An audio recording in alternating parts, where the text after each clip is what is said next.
Pues buenas tardes, compañeros, compañeras. Vamos a iniciar con la presentación de este libro que se llama 13 cuentos para resistir. Es un libro que fue escrito pues en circunstancias difíciles.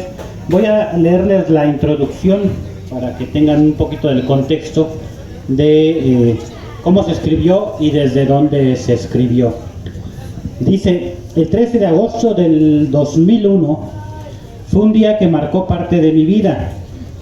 Tenía 22 años y, siendo estudiante de quinto semestre de la carrera de filosofía en la UNAM, a las 5 de la madrugada fui ilegal e injustamente detenido junto con mi hermano Antonio y Alejandro en mi domicilio al sur de la Ciudad de México, lugar donde fuimos retenidos y torturados por policías federales y militares con el propósito de que firmáramos una declaración autoinculpatoria por las explosiones con petardos en 3 sucursales bancarias que 5 días antes habían acontecido en la ciudad donde vivimos.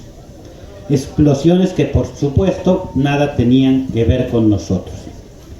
Después de 12 horas de tortura, fuimos trasladados a instalaciones de la Procuraduría General de la República y posteriormente remitidos al penal de máxima seguridad de La Palma, cárcel que más tarde renombramos como La Palma de Concreto, o como cárcel de exterminio de la dignidad humana, por ser una prueba viviente de violación sistemática a los derechos humanos de los presos en general y en especial de los presos políticos y de conciencia. Fue así que iniciamos contra nuestra voluntad un periplo que terminaría 7 años y medio después, el 16 de febrero del 2009, cuando, gracias a la lucha y la solidaridad de familiares, organizaciones sociales y personas solidarias, logramos recuperar nuestra libertad. Atrapado literalmente en esas circunstancias adversas y dolorosas, a los pocos meses comencé a escribir la primera historia de una serie de cuentos reunidos en este libro. Aclaro que no ingresé a la cárcel siendo escritor y que ni siquiera era ese mi propósito antes de verme encerrado entre 4 paredes. Tal vez por ello, escribir el primer cuento fue una tarea lenta y complicada. La inseguridad de nunca haber escrito una historia, la ignorancia de cómo hacerlo y la poca finalidad que en ese momento le encontraba al hecho de escribir sobre temas que no se relacionaban directamente con la situación de injusticia que estábamos padeciendo, fueron los principales factores que tuve que enfrentar. Después, con el tiempo y los traslados a otros penales federales, tuve que sortear diversos obstáculos como la falta de diccionario y de libros, e incluso durante los periodos de aislamiento, la carencia de pluma y libreta. Comencé a escribir historias por necesidad, para matar tiempo, para apaciguar la soledad. Recuerdo que tardé días para poder terminar la primera oración. Un cálido y grácil destello de luz bermeja tocó suavemente la tez de tu empíreo rostro. Redacté sin imaginar con certeza a dónde me conducían esas palabras, las cuales, por cierto, las había escrito antes en mi blog para buscar su significado en el diccionario. Fue en el transcurso de la vida en prisión donde fui desarrollando el gusto por escribir pequeñas historias. Poco a poco, de manera autodidacta, fui integrando la creación literaria a mi vida en prisión. Con altibajos me fui enamorando de mis historias y de mis personajes, y en la medida de las posibilidades fui puliendo cada una de las historias. Los comentarios de mi hermana Emiliana y de algunas amistades fueron de gran ayuda para orientar y nutrir lo que escribía. Al inicio no me importó el valor literario que pudieran tener mis historias. No era ni me sentía un escritor. Pero con el tiempo y la publicación de algunos de mis cuentos, comenzó a preocuparme ese aspecto. Sin embargo, fue una inquietud secundaria, ya que siempre fue más importante todo lo que giraba alrededor del acto de escribir. Cada historia terminada significó un plan desarrollado, una meta alcanzada, un sostén anímico, una pequeña victoria contra las condiciones adversas, contra las rejas y los muros, contra los custodios, contra el gobierno que nos había detenido ilegalmente, torturado y encerrado. Una pequeña victoria contra la sociedad, la depresión, la estupidez, la indiferencia y la soberbia que nutren la cárcel. Inventar historias para compartirla con mis hermanos y amigos fue uno de los mecanismos de resistencia que desarrollé para mantenerme cuerdo, digno, para no renunciar a mi identidad, para no caer en actitudes autodestructivas, para no sucumbir ante las provocaciones de los custodios, las cuales me hubieran ocasionado infinitud de castigos que me hubieran impedido escribir con la frecuencia en que lo hice. Las pequeñas historias reunidas en este libro, más la novela y los escritos de filosofía y política que escribí dentro de prisión, fueron una forma de lucha, no la única, pero sí tal vez la que logra transmitir lo que pensé e imaginé en un determinado momento de mi vida. La idea de publicar este libro es compartir una forma de resistencia ante la adversidad.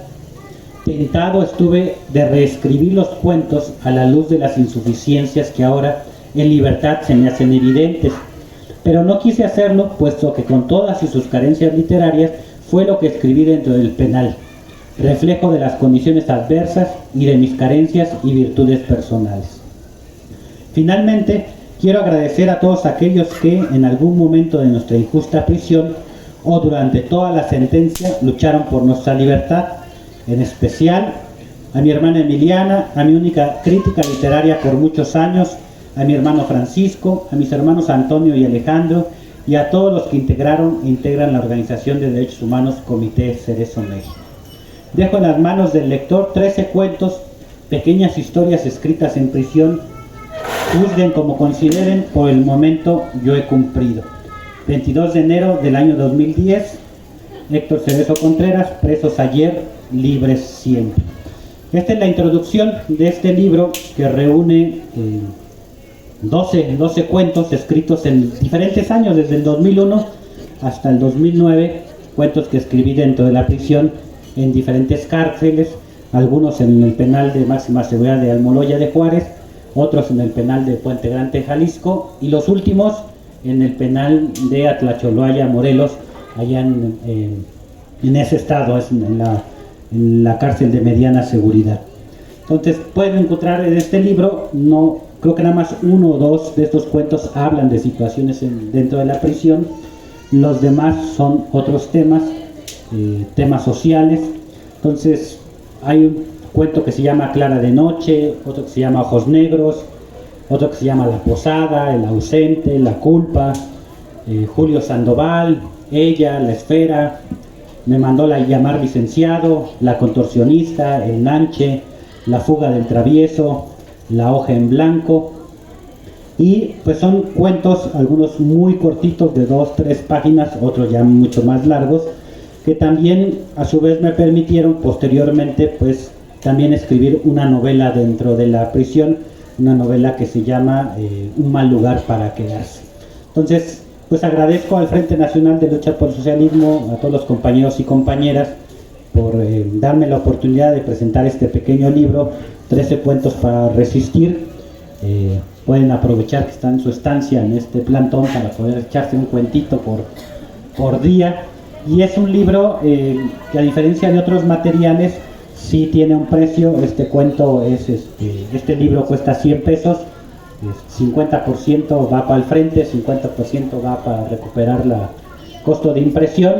Y pues tenemos también sí de regalo, aparte de ese libro de 13 cuentos, este libro que algunos ya lo conocen, ya lo hemos presentado, se llama Con el corazón en su sitio, la historia de los hermanos Cerezo.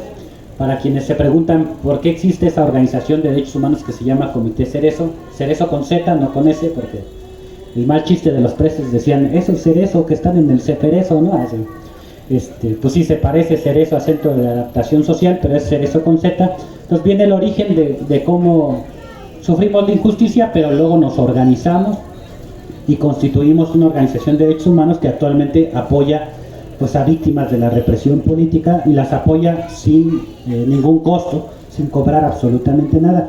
Entonces pueden llevarse este libro de 100 pesitos y de regalo va este libro que es la historia de los hermanos Cerezo. Ya mañana presentaremos el informe de violación a derechos humanos que aquí tenemos, Y pues no sé si tengan alguna pregunta, duda o comentario que quieran hacer pues, sobre el libro, sobre los cuentos, pues aquí estamos. O si alguien ya leyó algunos, pues pueden platicarnos qué les pareció o qué no les pareció de esos cuentos.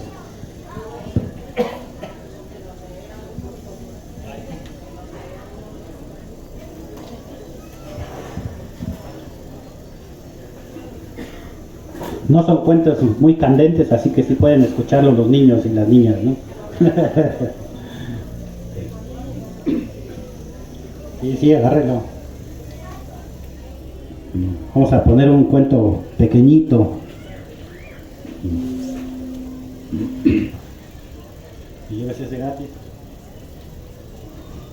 No, por usted.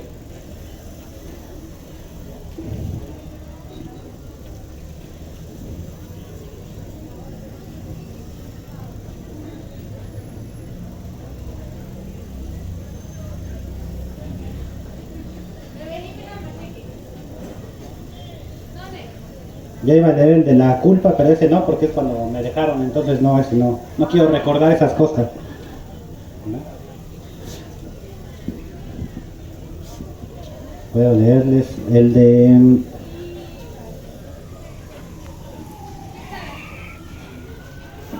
La posada.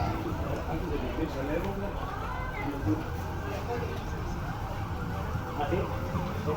Y este de regalo. Aquí voy a estar yo encargada de estarles vendiendo los libros. Sí solicitamos que los compañeros adquieran alguno de estos materiales. Aquí voy a estar yo, el compañero va a leer lo que es un cuento, ¿va? Para no estar interrumpiendo, digo.